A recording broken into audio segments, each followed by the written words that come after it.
first off, let's actually jump into the PSG and Liverpool matchup. Um, Actually, Alexi, you want to talk a bit about that one? Yeah, it was shocking to say the least. I was not expecting PSG to win this because Liverpool has been in form. Obviously, they're top of the Prem, and Salah has been having a crazy season. It's been a bit more quiet recently, but overall, still a really good season. I think it's still unknown whether he's going to renew his contract with them. So there's some debate there. But I really thought they were going to cruise by PSG. I know they've been working on a younger project, something different than relying on the big names of the past, like Messi, Neymar, Mbappe, all those guys. And now, they somehow got by. And I will say I'm happy to see that. I don't want to see Liverpool win. And I think it makes for a more interesting Champions League. And I really like this matchup they're going into versus Aston Villa. Yeah, I think, like you're saying, the PSG project is exciting. Whether or not they actually win it this year, I'm still unconvinced, just because of the side of the draw they're on, and just some of the quality of the teams in the competition. It's going to be really tough. But like we would have said the same about the Liverpool game, and they showed over 2 legs they were the better team. Even if over the course of a season, I don't know, but taking on the best team in the Prem and the first game, very unlucky not to win. Very unlucky to lose, especially. If anything, they should at least kind of draw out of that at home. And I would not have said, even though they were better, I said it when we did the predictions, the main reason I was picking Liverpool is because the second game was at Anfield. And to me, that should have been enough to push them over the hump. But PSG went there and they took the game to them once again. Liverpool had some chances early on, but for the majority of that game, I definitely say PSG was the better team. And then on penalties, it proved to be their night. So I full respect to them. Crazy to see Liverpool fumble like that on penalties. Yeah. Darwin Núñez, not to hate on the man, but crazy. Not that guy, pal. Not that guy. Not that guy. And unfortunately, I've seen a lot of fans be like, get this dude out. And I'm not surprised, just because a few of them, actually, I've seen a lot of talk about their forward line recently, and it's becoming more and more apparent that if Salah's not on it, and respect to Nuno Mendes, however you want to pronounce it, he put Salah in a blender for 2 straight matches, bro. He had that dude locked up. But if Salah's not on it and he gets neutralized like he was, there's not much really their forward line's doing. Like, he is kind of becoming more and more evident how much he's put this team on his back this year, given obviously one of the all-time great Prem seasons for them. So these other players, if they're not going to step up, there's a lot of conversation to be had about this is a way that Liverpool can actually improve. Even though they're going to go on to win the league this year, they can actually get better, which is kind of scary. I mean, that's also assuming Salah maintains this level, Van Dijk maintains his level, and like you said, the contracts are still up in the air, which is crazy. Yeah.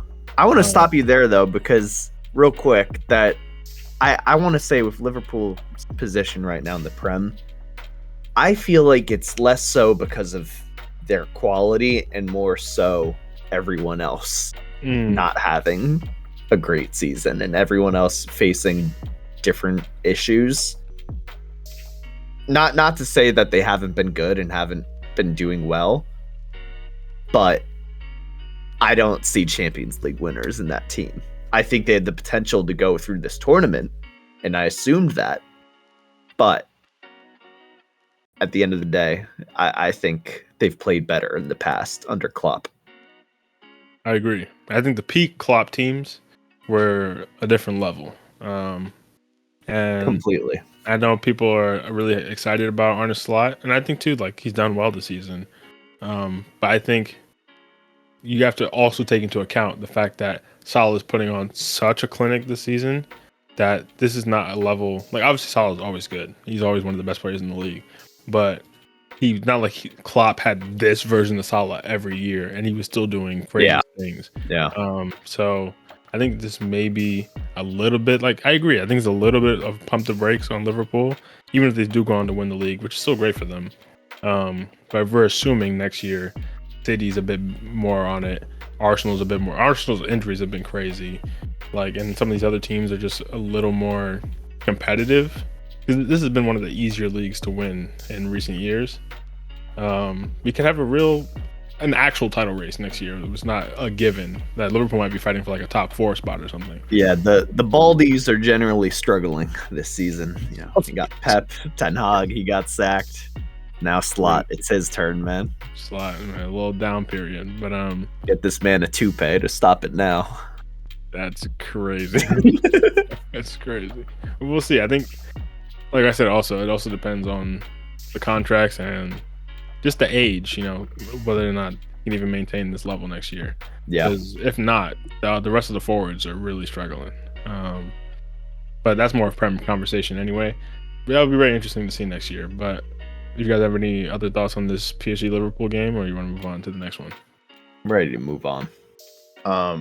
Just like real quickly, what I will say as like someone who doesn't watch soccer as much, I think this first round was like super interesting. Had a lot of interesting moments, a lot of fun matchups, and I think this was one of them.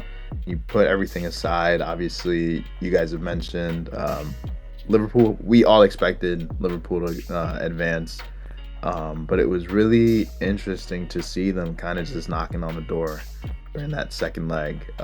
They seemed to, I thought they were going to equalize and be able to advance to the next round, but just shows you, I love how regardless of the momentum, regardless of which side has the better game, when it comes down to something like PKs, it really is, you know, the smallest things that can come in the way of a result. So I think we'll get straight into that. What's that? I think we'll get straight into that with the next game, but you're right. Yeah, no, literally. And I think that next, you know, Real and Atletico, I think they had kind of like the opposite turnout, but in this case you saw kind of like the big dog kind of going all in, and I thought they were going to be able to do it, but clearly they didn't, and now we have you know, what was a victory by an underdog, so those are always fun as well. So I would say this is very entertaining to watch. For sure. And one last thing I want to shout out Liverpool. Screw Liverpool. About PSG is that I didn't know when they signed Kvaradona how him, Dembele, and Barcola would all play together, and seeing them play Dembele to the middle, it's actually been really interesting to watch. So respect to Luis Enrique for making that forward line really effective as well.